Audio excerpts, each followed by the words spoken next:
What's up, guys? I hope you're having a great day today. Happy Thursday, October 24th, 10/24/24. Um, I'm excited to be here today. And, the sun is in gate 50. It's the last day, and we should be moving out maybe in the next like 4 hours or so. But it's all about responsibility, fear of responsibility.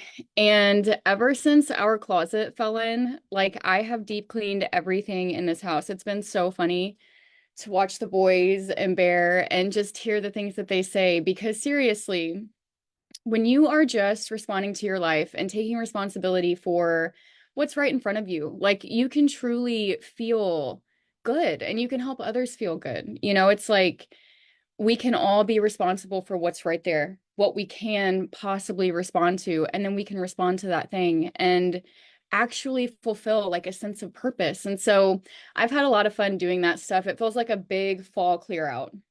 I feel like every spring and every fall, I have to push out so much stuff. Like the boys grow so fast. We get all these toys for birthdays and Christmas and holidays. And so it's like twice a year, I have to get it all out. And seriously, it's a great time to do it. My completely open spleen, we're in all the primal fear, spleen gates. And so there's that. I also want to mention that our astrocartography human design PDF, it's like a workbook. The beta version is up on our website to download, and it's $18.95. So if you want to be a beta person, you can grab our book. We're really looking for feedback. We'd love opinions. We'd love things that maybe we missed or things that pop into your mind. And so I'll put a link to that when this is over. And I'd love to hear from you. So you can message me, email me, whatever, if you want to talk about that book. And then I also want to say I have a session coming up after this, and I never talk about my sessions. And so I want to just talk about that really quick. I offer personal sessions, which are basically an alternative to therapy. And there's no diagnosis, there's no prescribing medication, anything like that. I accept and allow you in your difference. And my whole goal is basically to help you make decisions as yourself, help you see life as yourself so that you can feel good and empowered in where you're going, and see clearly and not feel confused and thrown off. Seeing as yourself, it brings such a sense of stability. And it's really hard to knock someone off their ground when they're moving in alignment with life versus people. And so it's really hard to describe what I do, but maybe from the things I said, that can help you get a gist. And once again, if you have questions or want to talk about that, you can feel free to message me, email me. I do both adults and children. And I also can do human design or not. So whatever you feel about that. Okay, so let's get to the energy today. We are in 50.6, and this line is called leadership. So I'm going to read the exalt and the detriment. Exaltation, the ability to maintain harmony in severity, and the detriment is moodiness that may alienate and affect efficiency. And so the first place my mind went is that I wanted a definition of harmony. So harmony is a pleasing arrangement of parts. And the way that I see that is that all the parts are in their right place, their right time, they're performing their right function. And this is happening on a community scale. Like this is tribal leadership, and it's like the main Mac Daddy gate of awareness, primal, existential, and the now awareness. And so this is what this tribal leadership can create. And so to me, with where we're going to 20. So we're going into our struggle. And I think that if we've got the right values, then we are lining up together and we're feeling effective, prepared, and ready to face the music of life, ready to face the future and our struggle. We're ready to meet our responsibilities right now. We're unafraid of the future and what it might bring, whether that's surprising or the same routine. It's like we can meet that together. And maybe we're even feeling a sense of purpose and we feel good in standing in who we are and where we are now.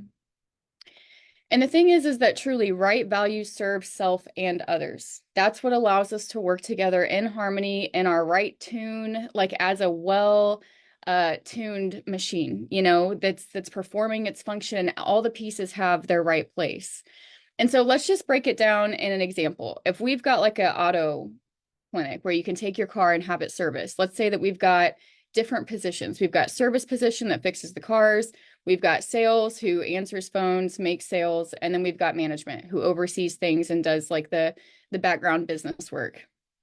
And so if everyone is responsible for their tasks, if everyone is valued, if everyone is heard and recognized, they are going to be able to move together through time. They have the values to put the people first. People are the only thing that can red flag, hey, we've got a problem. And if you put the people first, you're going to be willing to stop and listen. You're going to be willing to stop and be honest and come together to do solution. But it's like, if you're not and you're running, we're not going to be able to serve ourselves and others. Our values aren't going to get our resources, and they're not going to allow us to move into the future together. And I think a big part of this is owning mistakes. It's like owning mistakes is magical. Saying you're sorry is magical. If we affect overall efficiency, if we're fucking off, if we're not doing our job, if we're passing our responsibilities or taking on too many responsibilities, we can always recognize that that's happening and just bring it up. Say that we've made a mistake, apologize. We can stick up for ourselves. I've taken on too much, and that's not a part of my role. And I want to make sure that I'm not doing that from now on. Like, if we're all here being healthy as a team, we can all keep being healthy as a team. But if the team's not healthy and the responsibilities aren't being met and they're being passed around, chaos can happen. And that's when things start to really fall apart in the tribe. And that's when we can't make our material resources and have the money to continue the business. And that's when we're meeting like real material life problems. And so that's kind of like the top side of the line. The bottom side, where it's like moodiness can alienate and affect efficiency. To me, what that really means is that codependency alienates people, and it makes us less efficient in our function, in whatever we can do. It makes us take wrong action. It makes us pass the responsibility. It makes us unaccountable. And so it's like, maybe in our example, in the bottom side, you've got management complaining to service about sales, and sales is like out in his car eating donuts, and the phones are going to voicemail, and there's just chaos. And it's like, what they're doing, their values, something is going wrong in their place of business. And really, when you're doing that, you're not honoring yourself or the other. You're not standing in your roles. You're distracted and you're avoiding responsibility. It's like, whether you're taking on too much or you're not taking on enough, it's all about this fear of responsibility and how much I have to do, how much they have to do.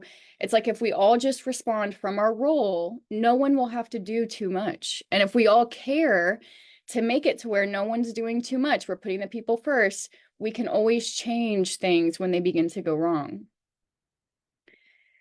And so when we have right values, like, the other side of this channel is caring, nurturing, like physical caring and nurturing. And that's what allows us to like raise our children. It's this type of thing. It's very deep. And I think it can be full of vitality. It's about like the immune system in your body, and are you healthy? It can be full of joy and security and feelings of belonging. It's like flowing in what works and taking responsibility.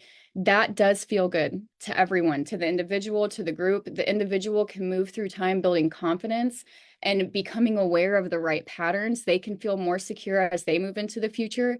And so I think that just doing what's right in front of you and taking responsibility as the human that's there, like, it can be such a magical thing. And it's not something to run away from, because as we do it, we get to create these beautiful things that we can move with and take care of and grow and watch magic happen together.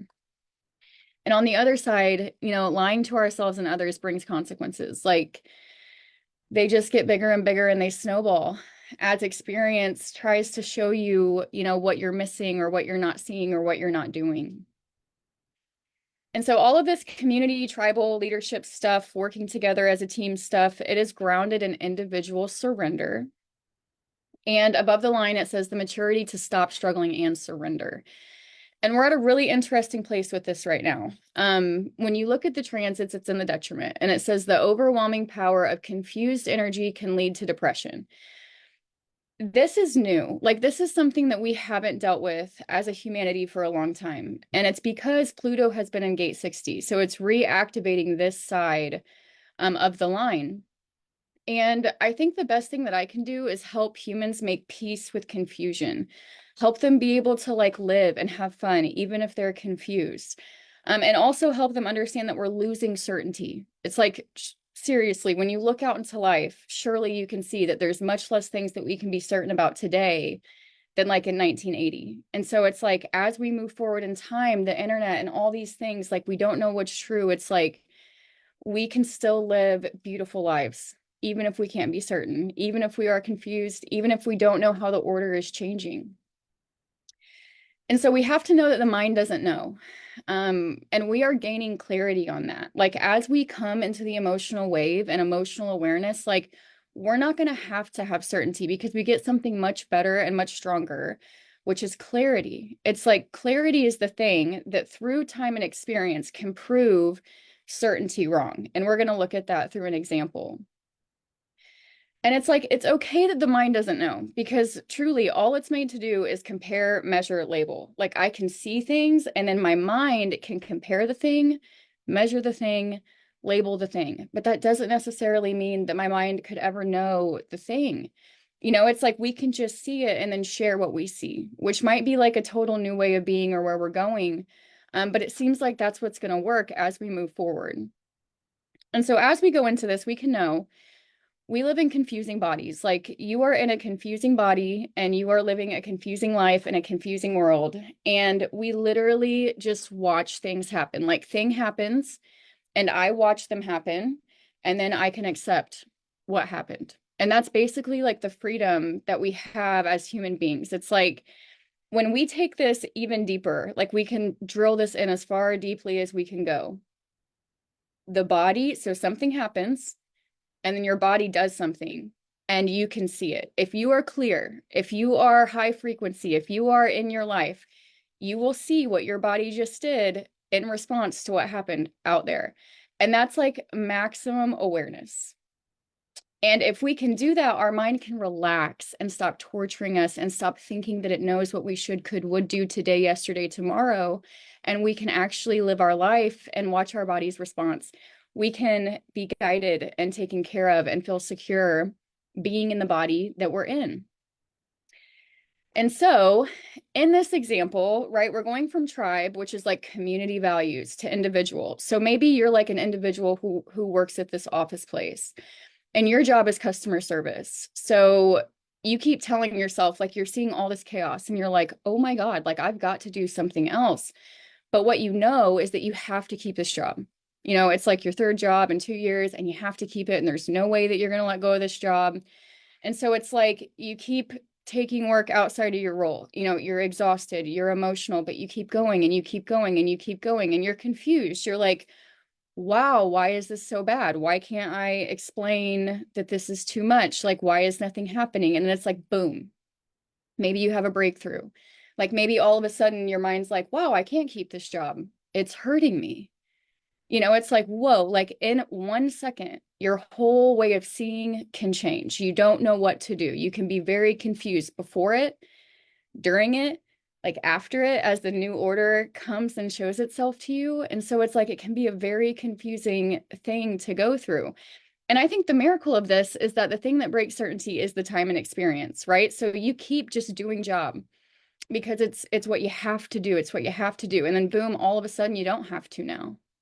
And you're like, oh, well, if I don't have to do that, like what should I do? What could I do?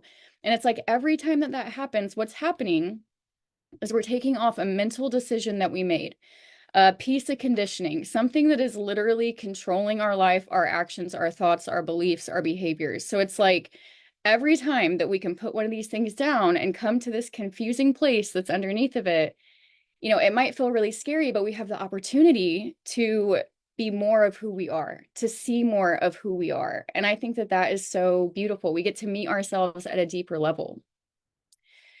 And so we can see that it's truly difficult from the very beginning. And my very favorite example of this is that caterpillar crawls into cocoon.